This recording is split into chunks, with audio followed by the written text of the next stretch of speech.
لو تعرف الصعيد البرد فيه شكله ايه، وان في اطفال ايتام في الصعيد مش لاقيه تغطي نفسيها، تفتكر مش واجب علينا ان احنا نساعدهم ونرحمهم من قرصة البرد اللي هم فيها؟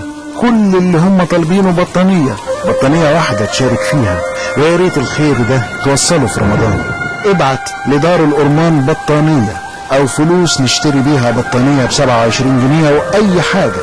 يا ريت كلنا نبص على ايتام الصعيد، لان يتيم الصعيد محتاج مساعدتك دلوقتي.